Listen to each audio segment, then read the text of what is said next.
It was Father's Day weekend, 1969. The Martin family was camping in the Great Smoky Mountains National Park in Tennessee. 6-year-old Dennis Martin was playing with the other children in a wide, grassy clearing at Spence Field. It was an open area with good visibility. The kids decided to play a game. They would hide and then jump out to surprise the returning adults. The other children crouched behind bushes and trees. Little Dennis ran behind a single bush, no more than a few feet from his father's line of sight.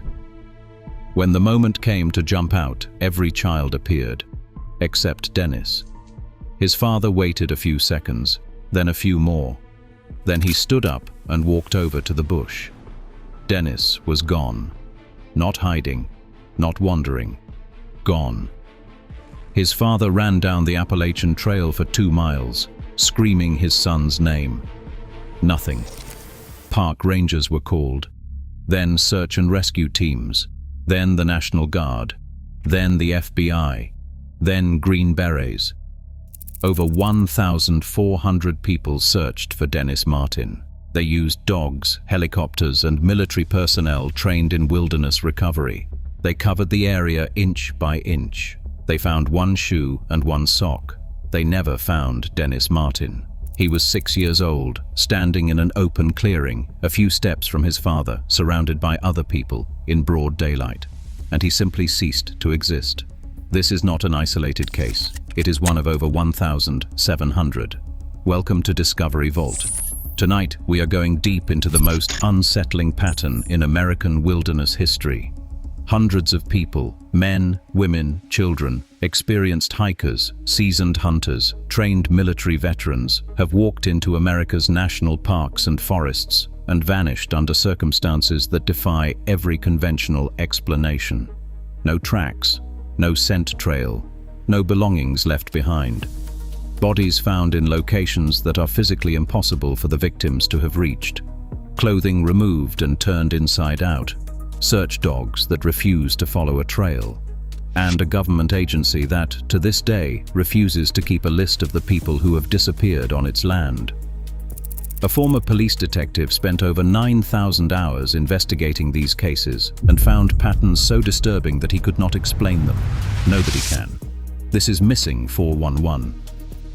To understand the scale of what we are dealing with, you need to understand where it happens. The United States National Park System manages over 85 million acres of land. In 2022 alone, over 312 million recreational visits were recorded across those parks. People come to hike, camp, fish, hunt, photograph wildlife, and experience nature. Most of them come home, but some do not. And the numbers are difficult to pin down because the National Park Service does not maintain a comprehensive, searchable database of people who go missing on their land. That fact alone is one of the most troubling aspects of this entire story. The man who brought this to the world's attention is David Paulides. A former police detective with 20 years on the San Jose Police Department, Paulides worked in patrol, the SWAT team, street crimes, and the detective division. After retiring from law enforcement, he was doing research in a national park when an off-duty park ranger approached him. The ranger told Paulides that something was wrong, that people were disappearing from the parks under circumstances that did not make sense, and that nobody was looking into it. The ranger knew Paulides' background and asked him to investigate, so he did. What started as a simple inquiry became a 4-year, 9,000-hour deep dive into missing persons records, search and rescue reports, and case files from parks across North America. What Paulides found was a pattern.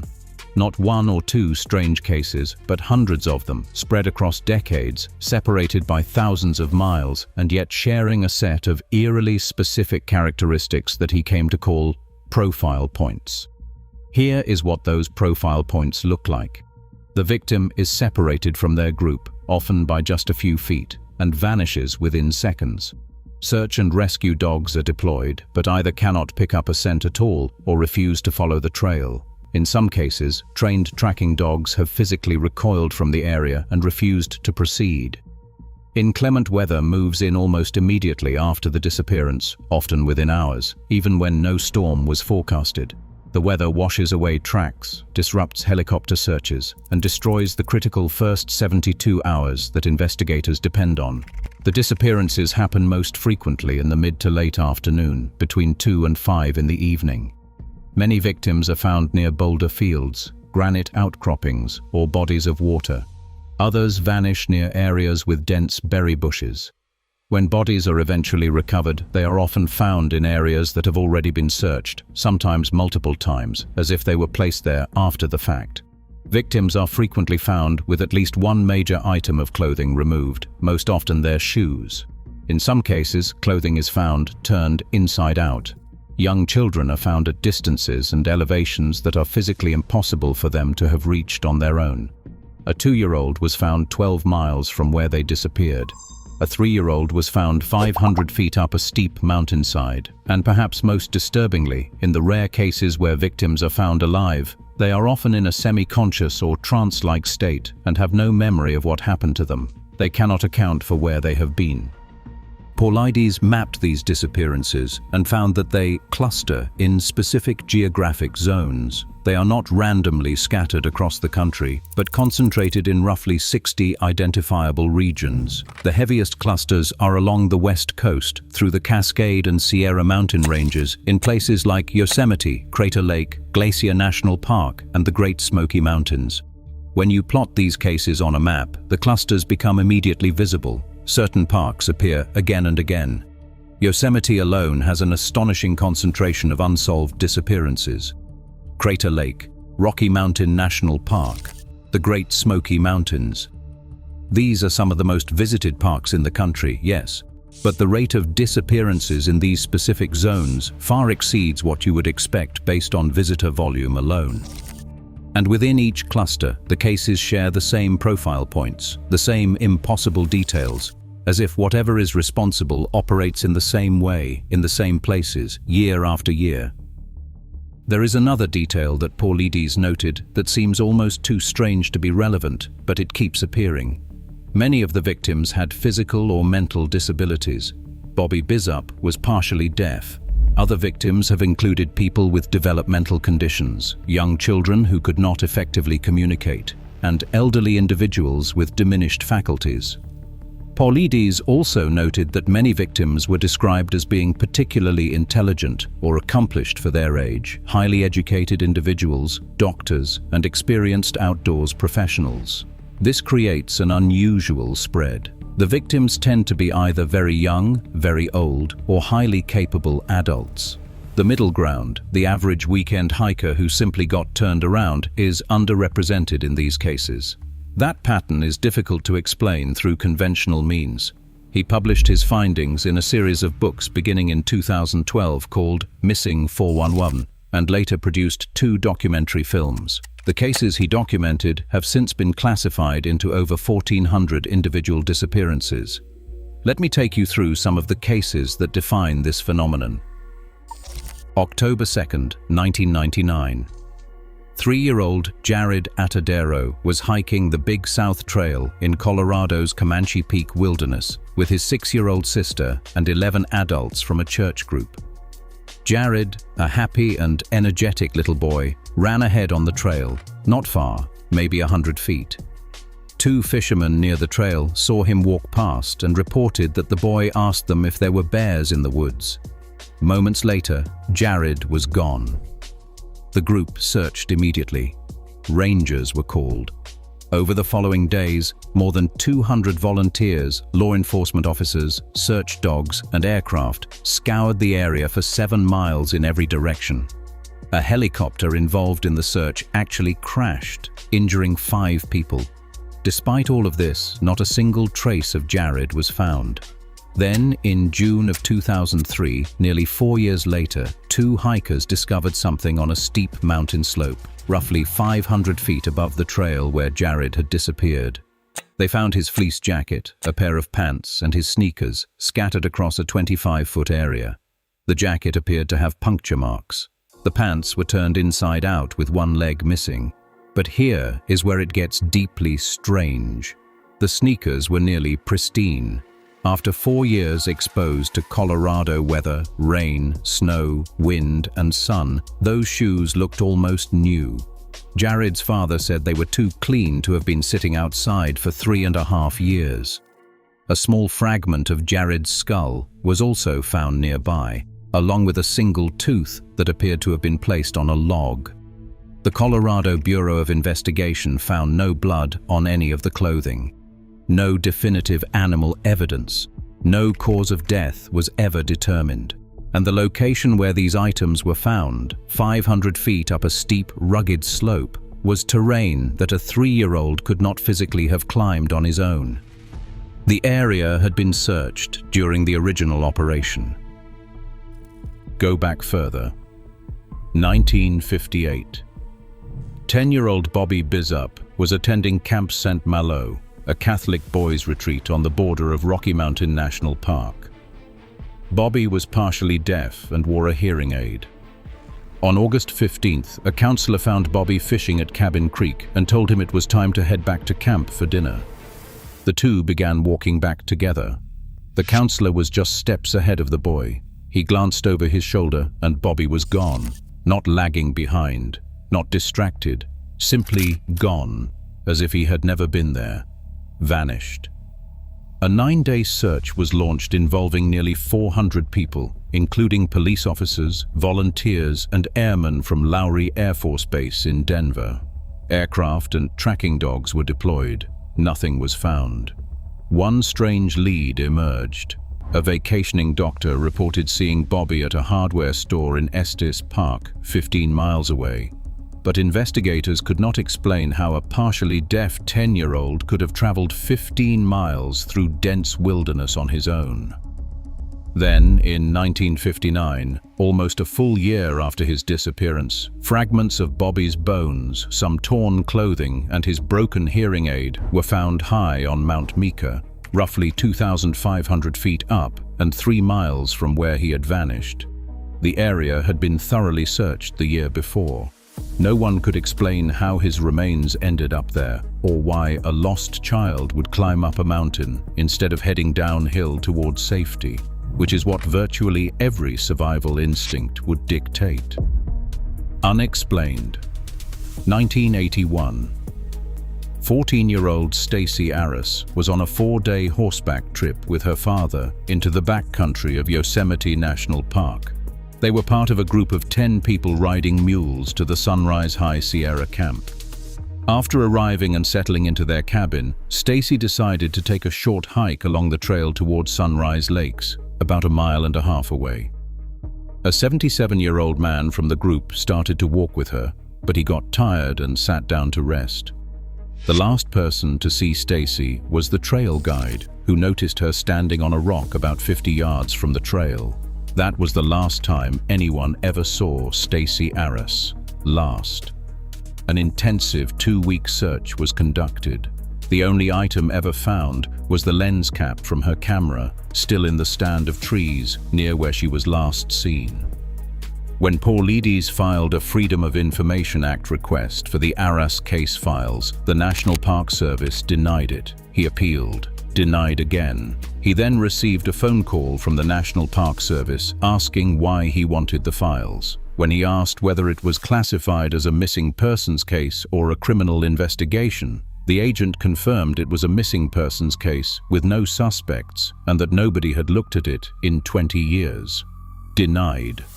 These are not isolated stories. They are part of a pattern that stretches across the entire continent and goes back more than a century. Consider the case of 2-year-old Keith Parkins. In April of 1952, Keith wandered away from his grandmother's ranch in Ritter, Oregon. When search teams found him 19 hours later, the boy was 12 miles away from where he had disappeared, on the other side of a mountain, in a location separated from the ranch by dense forest, steep terrain, and a swollen creek. He was wearing only a t-shirt.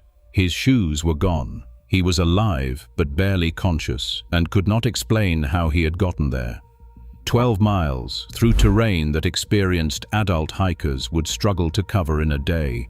For a 2-year-old who could barely walk a straight line across a living room, or the case of a Department of Fish and Game biologist who, in 1993, went deer hunting alone in Northern California's Trinity Alps wilderness.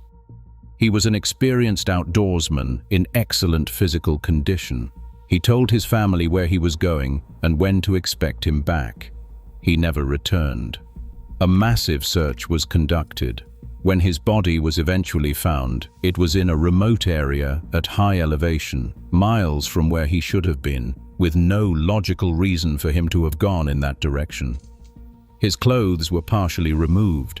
No cause of death was determined. These kinds of cases repeat themselves with eerie consistency. A hunter who knows the land intimately walks off the trail and is never seen again. An experienced hiker in perfect health is found dead at an impossible elevation with no explanation. A child vanishes from a crowded campsite in the middle of the day and reappears miles away with their clothing turned inside out and with no memory of what happened. What makes these cases so deeply unsettling is not just the disappearances themselves. People do get lost in the wilderness. People do fall victim to exposure, animal attacks, and accidents.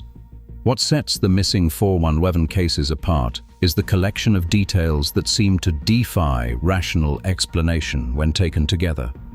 A 3-year-old's body found 500 feet up a mountainside he could not have climbed. Shoes that are too clean after years in the elements. Clothing turned inside out on victims too young to undress themselves. Bodies appearing in areas that had already been searched. Tracking dogs, animals trained specifically to follow human scent through any terrain, that simply cannot find a trail or refuse to try. And all of this happening not in random locations, but in the same geographic clusters, over and over again, decade after decade. Paulides has been careful, perhaps frustratingly so, to never offer a definitive explanation for what is causing these disappearances. He presents the data, identifies the patterns, and leaves the interpretation to the listener. When asked directly, he has said only that the field of suspects is narrowing. His refusal to commit to a theory has led to intense speculation from every corner. Some believe the answer lies in predatory humans, perhaps serial offenders operating in remote wilderness areas where they are unlikely to be caught. Others have pointed to animal attacks, particularly from mountain lions, which are ambush predators known to target children and lone hikers. Still others have noted the proximity of many disappearance clusters to extensive underground cave systems and have wondered whether victims are falling into unmapped sinkholes or being dragged into subterranean environments. More fringe theories involve everything from Bigfoot-type creatures to extraterrestrial abduction to interdimensional portals. Paulides himself, while maintaining official neutrality, has appeared extensively on paranormal-focused programs and is known to have founded the North America Bigfoot Search Organization, which provides some context for the lens through which he may view the data. It is important to acknowledge the skeptical perspective here. Critics have pointed out that the number of disappearances, while tragic, may not be statistically unusual, given the hundreds of millions of annual visits to national parks. Researcher David Paulides conducted a data analysis of the missing 411 cases and concluded that, after careful review, not a single case stood out as genuinely inexplicable, and that the frequencies involved did not seem outside normal expectations. Skeptical Inquirer, a publication dedicated to scientific analysis of extraordinary claims, covered the findings and noted that Paulides' profile points sometimes included trivially coincidental details, such as 2 missing women from different years, both having 3-letter first names. The wilderness is inherently dangerous. People get disoriented, suffer medical emergencies, succumb to hypothermia, and make fatal navigation errors. Animals scavenge remains. Water carries bodies far from where they entered. Weather erases evidence. None of this requires a supernatural explanation. And yet, the families of the missing and the search and rescue professionals who have worked these cases often feel differently. These are experienced outdoors people who know the difference between someone who got lost and something that does not add up. When veteran searchers say a scent trail vanished as if the person was lifted straight off the ground, That is not the language of people looking for conspiracy. That is the language of professionals describing something they cannot explain. Perhaps the most damning element of the entire missing 411 story has nothing to do with the disappearances themselves and everything to do with the institutional response. The National Park Service, a federal agency responsible for the safety of over 300 million annual visitors, does not maintain a publicly accessible, comprehensive list of people who have gone missing on its land.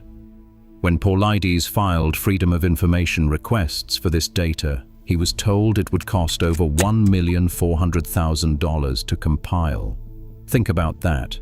The agency cannot tell you in any organized fashion how many people have vanished in its parks, where they disappeared, or when.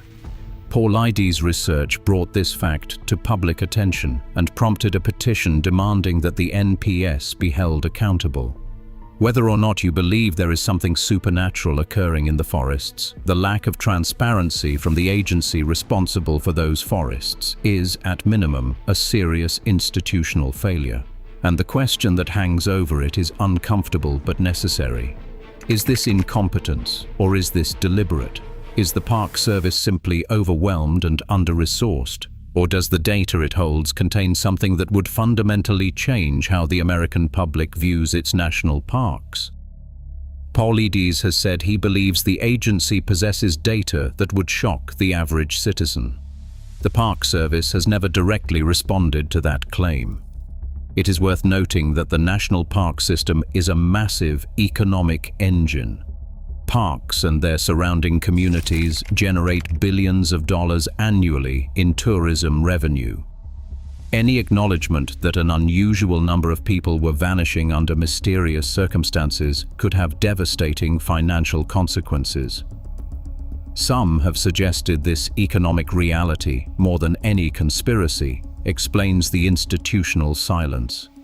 Rangers on the ground are widely regarded as dedicated public servants. But the administrative apparatus above them operates under pressures that have nothing to do with public safety and everything to do with budgets, public perception, and political accountability. The cases continue, not just in the past, but now. People are still disappearing from national parks under circumstances that match the profile points Paulides identified decades ago. The clusters remain active, the patterns persist. In 2015, 2-year-old Deor Kunz Jr. vanished from a campsite in Idaho. His parents said they left him briefly at the camp with his great-grandfather while they walked to a nearby creek. When they returned minutes later, Deor was gone. Extensive searches turned up nothing. No tracks, no clothing, no scent trail. The campsite was in a heavily wooded area. Deor has never been found. Think about the common thread running through all of these cases. A child or adult, often in the company of others, in a familiar or well-trafficked area, steps out of sight for mere seconds and vanishes completely. Not a scream, not a struggle, not a single piece of evidence left behind. And when remains are eventually found, weeks, months, or years later, they appear in places that make no sense, at elevations the victim could not have reached, in areas that were already searched, with clothing in conditions that do not match the timeline. David Paulides asks a simple question that no one has been able to answer. If these disappearances have conventional explanations, why won't the Park Service release the data? If it's just people getting lost in the woods, why the secrecy? Why the $1 million price tag to compile records that should be kept as a matter of public safety? And why do so many of these cases share the same impossible details? The wilderness is vast. America's national parks and forests cover an area larger than many countries. Within that space are millions of acres of unmapped terrain, cave systems that have never been explored, valleys that have never been surveyed, and depths of forest so thick that sunlight barely reaches the ground. We know more about the surface of the moon than we do about the remote backcountry of our own national parks. And every year, millions of people walk into those places trusting that if something goes wrong, someone will come looking for them. That trust is well placed in most cases.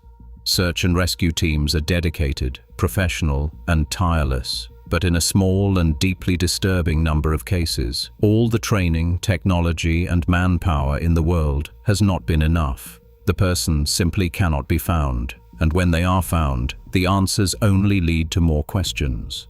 There is a phrase that search and rescue teams use when a case goes cold and the evidence points nowhere. They call it hitting a wall. In the missing 4111 cases, that wall appears almost immediately. The trail does not go cold, it was never warm. It is as if the person was simply plucked from the earth and the forest closed around the space where they used to be. Whatever you believe is happening, whether it's predators, natural causes, government negligence, or something that doesn't yet have a name, one fact remains undeniable. People are disappearing from America's wildlands under circumstances that the most experienced investigators in the country cannot explain, and nobody is keeping track. The next time you step onto a trail in a national park, look around. Notice the trees, notice the boulders, notice how quickly the trail disappears behind you when you round a corner. Notice how fast silence replaces the sound of the parking lot. And notice how, in a place that vast and that wild, a person could be standing 10 feet from the trail and never be seen again. The forest keeps its own records, and it doesn't share them with anyone. What haunts the families of the missing is not just the loss itself, but the silence that follows it. The search teams go home. The case files are closed or left to gather dust. The parks reopen the next morning as if nothing happened, and the families are left with questions that no one in any position of authority seems interested in answering. Alan Atadero, Jaryd's father, spent years fighting for answers. He pushed for Colorado's adoption of the Amber Alert system. He wrote a book about his son's disappearance. He sat with the governor to sign the legislation into law. He turned his grief into something that would protect other children. But he never learned what happened to Jaryd.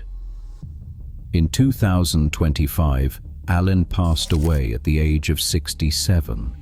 He died still without an answer. Dennis Martin's father searched the Smoky Mountains until his body could not take it anymore. Bobby Bizup's family never received a satisfactory explanation for how their son's remains ended up thousands of feet up a mountain he had no reason to climb. Stacy Arras's case sat untouched for 20 years before anyone even asked about it. These are not statistics. They are people. Children who were holding their parents' hands one moment and gone the next. Hunters who knew the woods better than anyone. Teenagers on the adventure of a lifetime who stepped behind a tree and never stepped back out. David Paulides has now documented over 1,700 of these cases. He has presented his findings to the National Association of Search and Rescue. He has produced 2 documentaries. He has mapped 60 identifiable cluster zones across North America.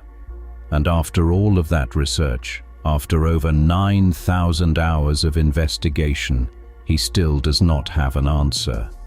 But he has a question, and it is the same question that everyone who has ever looked deeply into these cases eventually arrives at. If this is normal, if these are just people getting lost in the woods, then why does everything about these cases feel so profoundly abnormal? We tell ourselves the wilderness is beautiful, and it is. But beauty and danger have always lived in the same place. And somewhere in those millions of acres of forest, something is happening that we do not understand. Something that has been happening for a very long time. This has been Discovery Vault.